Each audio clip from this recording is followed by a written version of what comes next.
Welcome to the Lessons from Lab and Life podcast, brought to you by New England Biolabs. I'm your host, Lydia Morrison, and I hope this episode brings you some new perspective.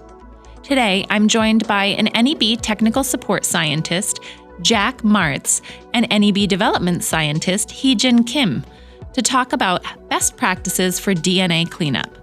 We'll talk about the history of DNA cleanup and the methods available, as well as share some guidance on selecting the method that's right for your work.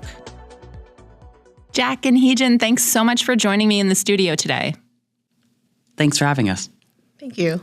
Yeah, I'm super excited to get into our topic, but before we dive into DNA purification and cleanup, could you introduce yourselves to our audience and just tell them a little bit about what it is you do here at NEB?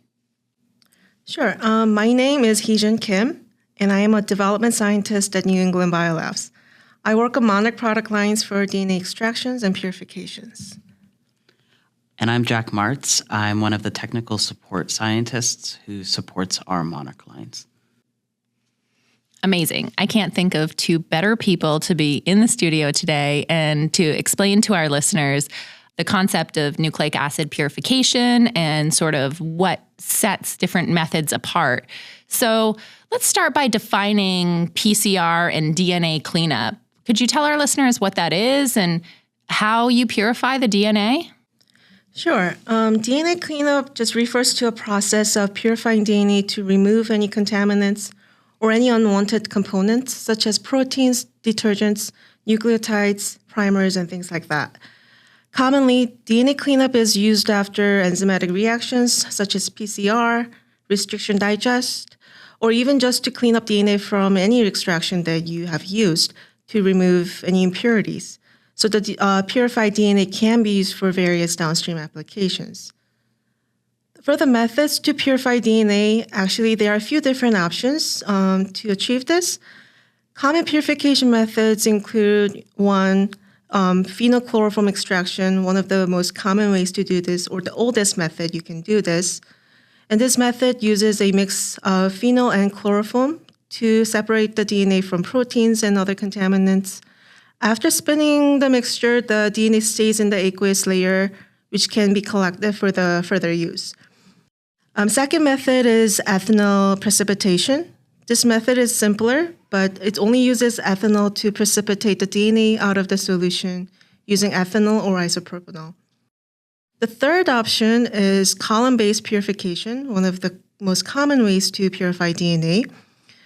In this method, DNA just binds to a silica column with a chaotropic salt buffer and is washed to remove impurities. The fourth option is the magnetic bead-based purification, where DNA binds to a magnetic bead with various binding chemistries, which are then separated from the solution using a magnet and washed again to purify the DNA. So I'm curious how DNA cleanup methods have changed over time. Is it sort of like a natural progression from phenylchloroform to ethanol precipitation to sort of the ubiquitous column-based methods that we see in the boxes on everybody's benches to magnetic beads, or do some of these things kind of exist at the same time? Both. You kind of had it right where things started with phenylchloroform extractions in the 1950s. Phenylchloroform extractions lead to high-quality DNA, but they're very hazardous to use. The chemicals phenol and chloroform are toxic, and you have to do it under a hood, which raised some concerns as to the risk of these type of extractions. They also worry about phenol carryover, which could inhibit downstream applications. So then ethanol precipitation kind of got popular. In the 1970s was when it was developed. It's simpler than phenylchloroform extraction, but it is time-consuming and it's less efficient. It became a standard method due to its simplicity and how effective it was, but the typical prep can take anywhere from 30 minutes to an hour, if not longer, and the results are variable in terms of your yield and purity. So in the 80s and 90s, silica columns really became popular when they were introduced. So using a spin column format and a centrifuge, it's a lot faster, it's a lot safer to both phenylchloroform and ethanol precipitation, and is used probably most commonly today and has been widely adapted in life sciences to purify DNA using really common lab equipment. It wasn't until the 2000s that DNA cleanup with magnetic beads was really developed. It uses a magnetic bead coated with functional groups that allow binding to DNA.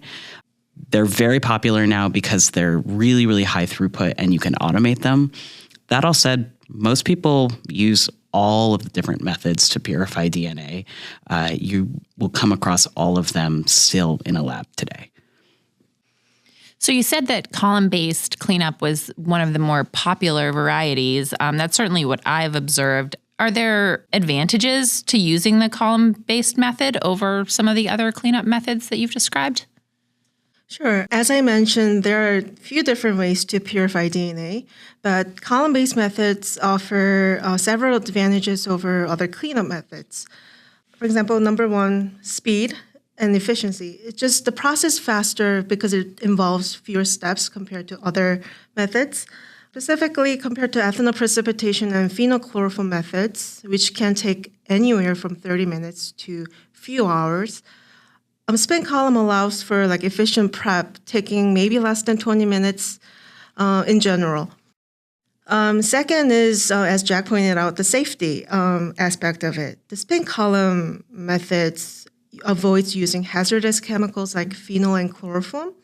This really offers a safer option to purify DNA by avoiding use of these hazardous chemicals.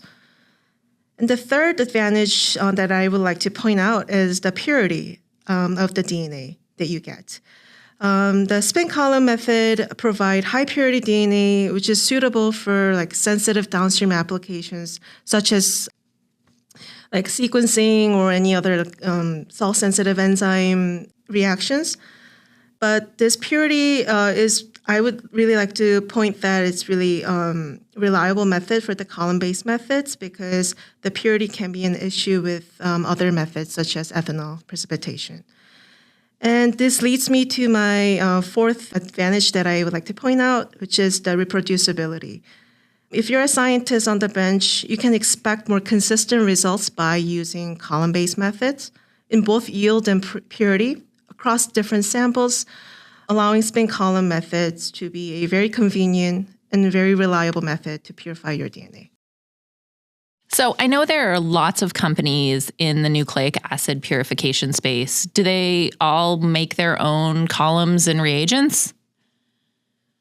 Actually, no. There are many different options and columns and kits with different features and advantages suited for different purposes for researchers. You can start by asking questions about the quality of the columns in the kit.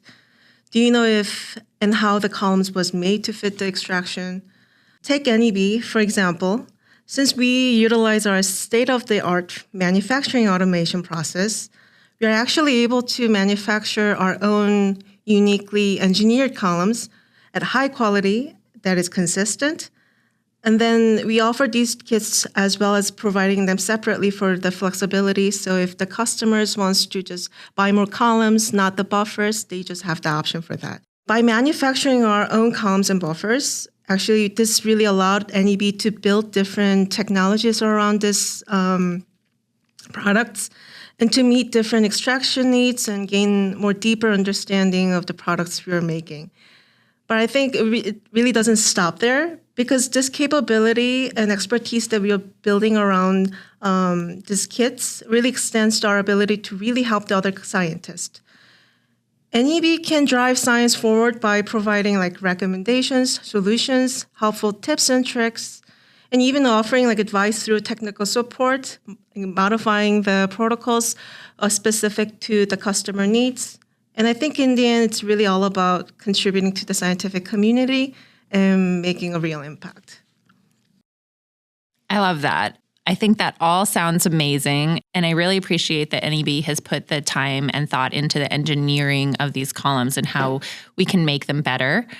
That being said, they are still plastic columns, right? So obviously we know plastic is bad for the environment, and we know that lab waste plastics are an issue in terms of laboratory research.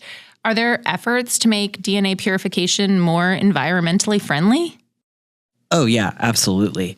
So as you referenced, the life sciences field has been really keeping an eye on plastic waste, especially in the recent years. And across the board, there are ongoing efforts to reduce the environmental impact of all of the plastic that we use. We try to use less, so reduce plastic usage, and we are also trying to recycle more. For DNA cleanup kits, there are ways to just inherently reduce the plastic usage. For the Monarch kits, our bottles and our columns use less plastics and other plastic parts while still having the strength needed to survive spinning in the centrifuge. The packaging is also sourced for recyclability and using eco-friendly practices wherever we can. Other efforts in science to reduce environmental impact include active research on biodegradable materials, green chemistry, and then recycling programs that may be offered by companies and institutions. It's important for scientific communities and companies to actively put an effort to reduce the plastic waste wherever we can, and also to put efforts on educating and providing resources to raise the awareness of reducing plastic waste and adopting sustainable practices as much as possible. Yeah, definitely an important reminder, I think, and hopefully something that lots of bench scientists are keeping in mind as they're going about their daily work. I'm curious if you have any tips for helping customers choose the right purification methods for their project, for their work, for their research. Yeah, absolutely. And we do this all the time on technical support. So there are a few things to keep in mind. The first is to define what exactly you need for your research. This means really understanding what your samples are, what you're going to purify, and if that nucleic acid is there. So are you looking for double-stranded or single-stranded DNA? Is it circular? Is it linear? Are you looking for small fragments of DNA or very, very large ones? You then want to check if that is compatible with what you're using and if our kits are compatible with your downstream applications. So keep in mind the yield that you need, the capacity of the column that you're using. Does the kit that you want to use efficiently remove contaminants that you are trying to get rid of and recover enough DNA for your downstream application? Some other things to keep in mind are, do you need high throughput or do you need automation? If you need to clean up large amounts of DNA samples on a regular basis, you might consider high throughput or automation compatible kits like our MAG kits. Automated systems can save time and reduce errors. You can also use your resources. So if you're having trouble with either finding a right kit for your sample or you need support to have successful preps, you can use the resources available that we have. Typically, product web pages, FAQs, manuals provide information that might help you get a successful prep. But if you have specific questions, you can always reach out to technical support, and we're happy to guide you to make sure that you have success with our kits.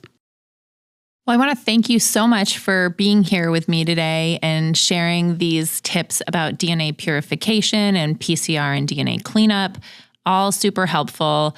And I do want to point out that, as Jack mentioned, he is on the tech support team. So you could actually get real life help from Jack with your purification needs, along with lots of other talented and knowledgeable tech support scientists that we have here. So just one more time, thanks so much for being here and sharing your knowledge with us today. Thanks again for having us. Thank you. Thank you for joining us for this episode of the Lessons from Lab and Life podcast. Please check out our show's transcript for helpful links from today's conversation. And as always, we invite you to join us next episode when I'm joined by Nobel laureate Dr. Carolyn Bertozzi.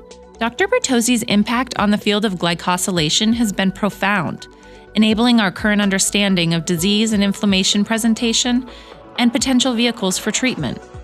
You won't want to miss this insightful conversation.